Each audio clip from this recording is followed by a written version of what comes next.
Our programs offer many languages. Please visit suprememastertv.com/schedule.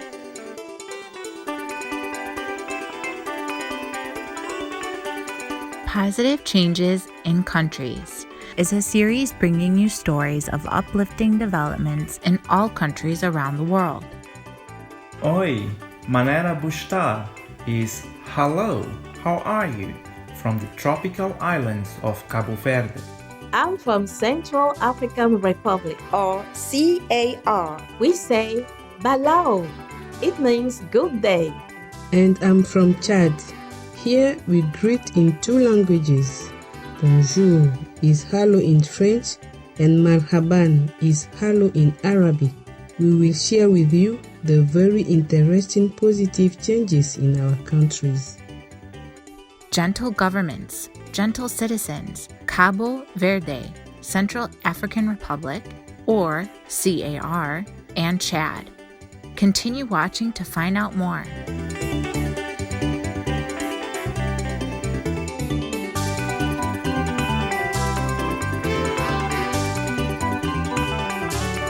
Cabo Verde is a growing tropical paradise tourist destination that's vegan friendly and going green. The government of the Central African Republic is steadfastly moving toward being a peaceful, prosperous, and healthy country for its citizens.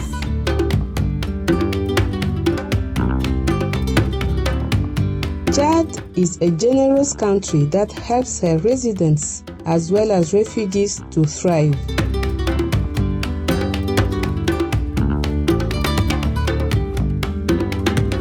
Now, let's begin with a bit of traditional Cabo Verdean music called morna. This unique musical style has been nominated for inscription on the United Nations 2019 representative list of the intangible cultural heritage of humanity.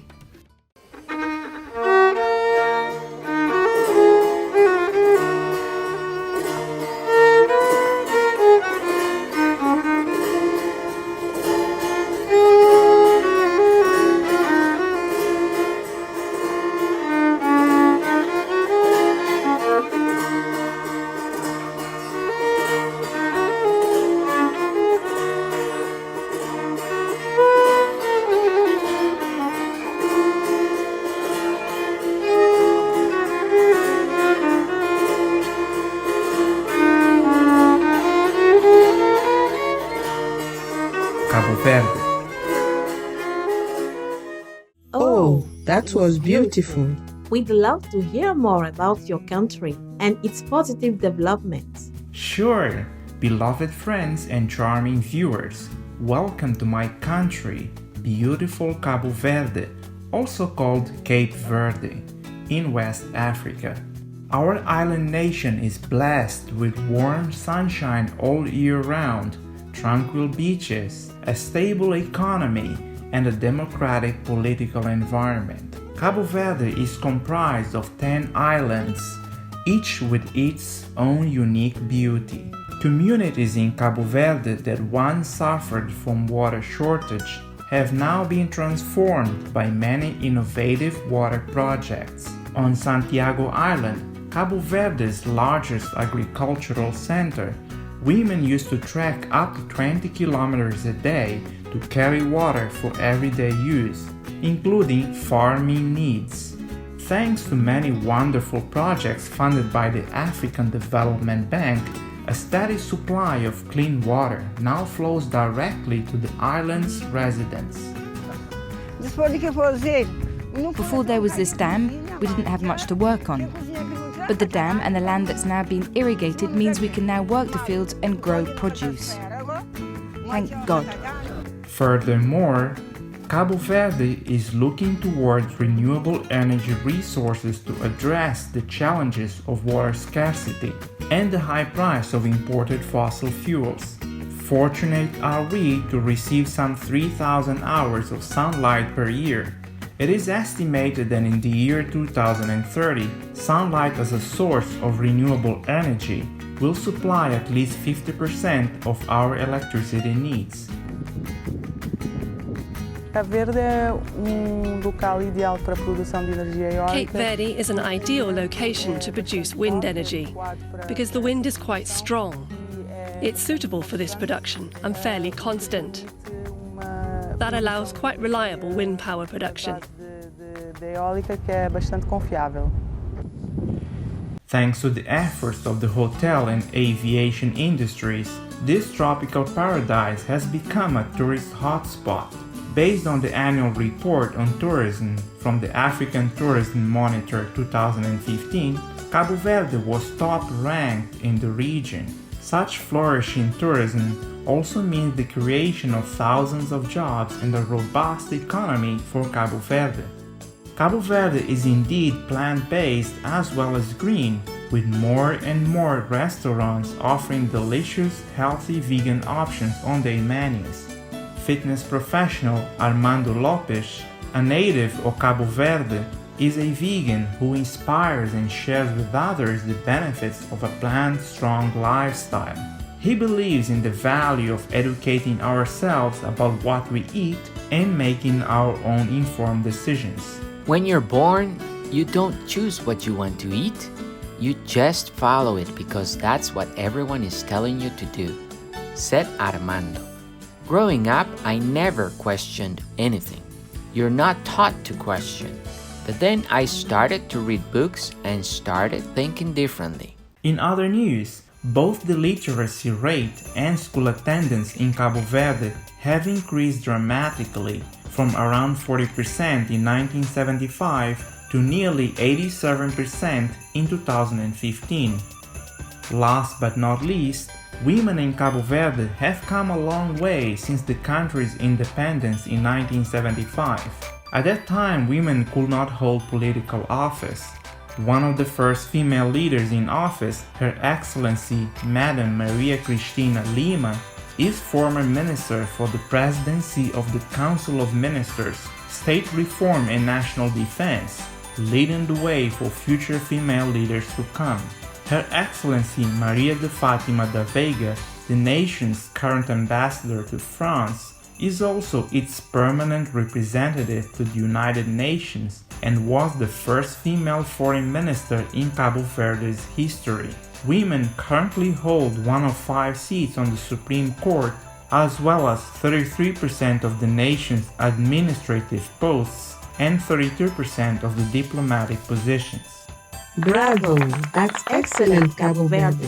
Thank you, Jordan. Now, who wants some vegan cakes?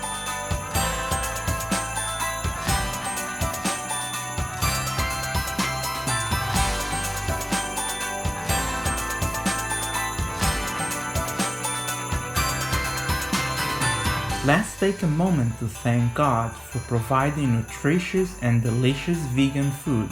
Please stay tuned to Supreme Master Television.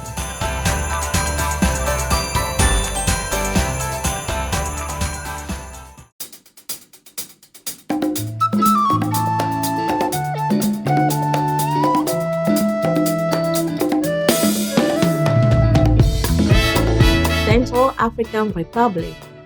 Welcome back. My country, the Central African Republic, or CAR, has a diverse ethnic culture, including over 80 nationalities. There is a drier savanna climate in the north and a tropical rainforest climate in the south. The year 2016 heralded significant positive change when we voted democratically to elect our country's first president. To restore the national economy, the CAR government adopted the 5-year National Recovery and Peace-Building Plan 2017 to 2021. This focused on national reconciliation and advancement toward the goals of long-lasting peace, economic recovery, and sustainable development. With ongoing and generous support from the United Nations, European Union, and World Bank, along with our government's dedicated efforts, the CAR has achieved an annual economic growth of over 4% for the last 4 consecutive years. In February 2019, representatives from the CAR government and 14 opposition groups met in the capital city of Khartoum, Sudan, for first ever face-to-face peace talks. On February 6, the Agreement for Peace and Reconciliation was signed by all parties. Then, on March 23rd, the UN announced that the signatories had moved forward to establish a more inclusive CAR government in accordance with the principles of the peace agreement. Thus, they embarked on what is hoped by all parties to be a long-lasting path of reconciliation, harmony, and development. C'est un geste de confiance dans le futur de la paix. Et c'est un geste de courage, de courageuse confiance. In November 2019, UN High Commissioner for Refugees, Filippo Grandi, welcomed the latest 200 refugees back to the CAR. These 200 joined the more than 140,000 refugees who have returned home since 2016. Many say that improved security and the 2019 peace agreement are the main reasons for their return. The CAR was also commended by the UN for recently accepting 7,500 refugees from neighboring countries.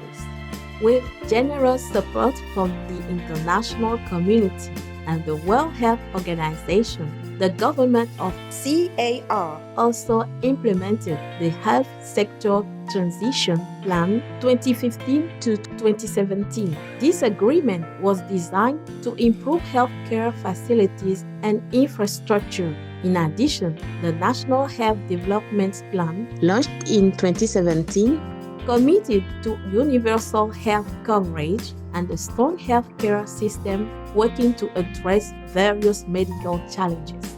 Furthermore, our HIV infection rates among 15 to 49-year-olds dropped to 4% by 2017 from a historical high of 9.9%. Tuberculosis incidence per 100,000 people also dropped from a peak number of 1,017 in 2000 to just 423 in 2017. Congratulations! What joy, Central African Republic!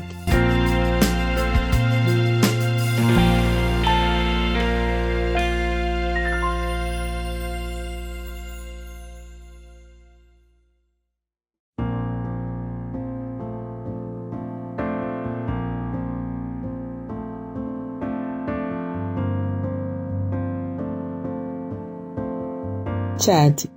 My country, Chad, is a land of vast deserts with spectacular views. We are a richly diverse culture with about 200 ethnic groups that speak over 100 languages and dialects.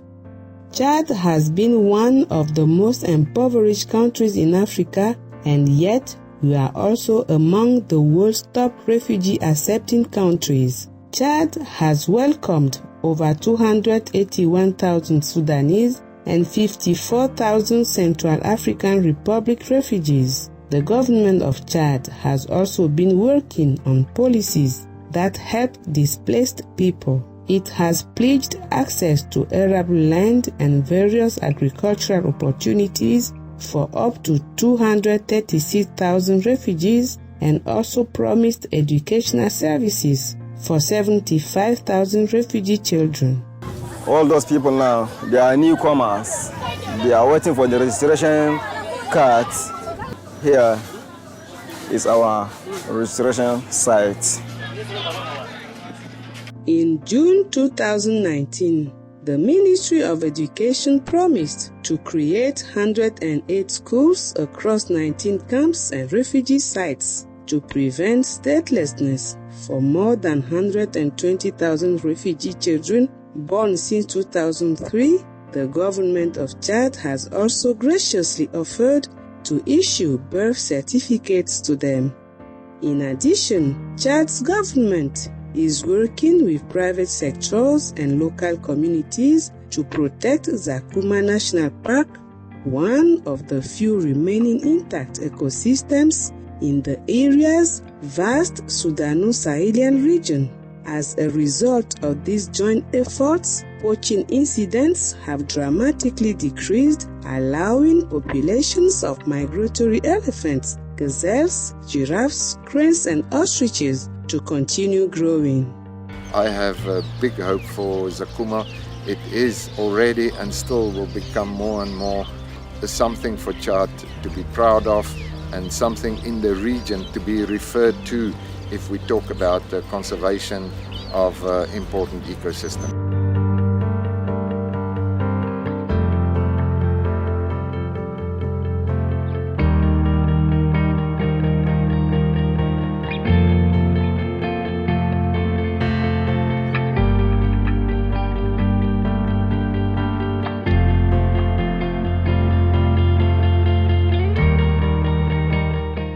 Chad joined the African Rhino Conservation Plan in partnership with 11 other African countries. This plan hopes to provide safe passage within and between countries to increase the population of rhinos throughout Africa.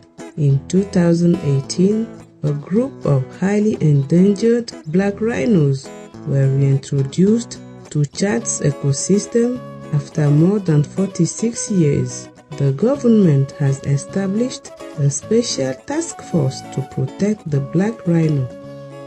We are thankful to South Africa, who were able to conserve its rhinos until today, and for now allowing other African countries try and do the same.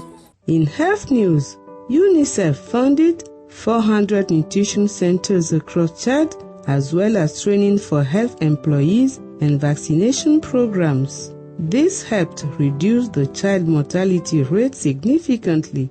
Infant and under 5 mortality rates decreased from 11.4% to 8.9% and 20.9% to 15.0% respectively. Life expectancy has increased from 47 years of age in 1990 to 54 years in 2019, representing a 7-year leap. Chad is also working with other partners like the United Nations to increase the nourishment of all her people. With the support of the UN's FAO, Africa Solidarity Trust Fund, many regions of Chad have benefited through higher levels of food production.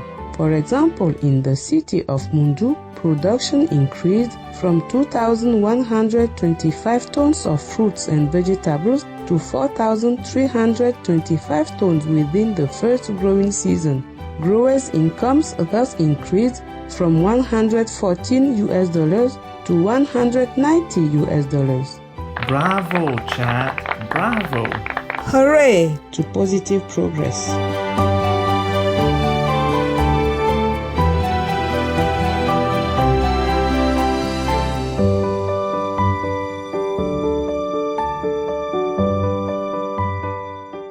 Compassionate viewers, thank you for joining us today. It has been a true pleasure.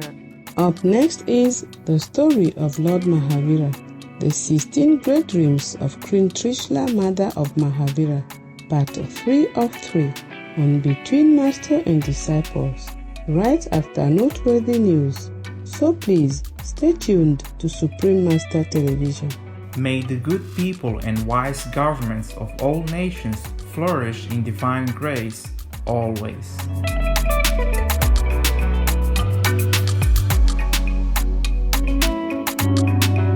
Our programs offer many languages. Please visit suprememastertv.com/schedule and suprememastertv.com/PCC. Nos programmes offrent plusieurs langues. Veuillez visiter suprememastertv.com/schedule et suprememastertv.com/PCC. Nuestros programas ofrecen varios idiomas. Visiten suprememastertv.com/schedule y suprememastertv.com/PCC. Манай нэвтрүүлгүүд олон хэлээр гардаг. Зашлах хаяг suprememastertv.com/schedule болон suprememastertv.com/PCC.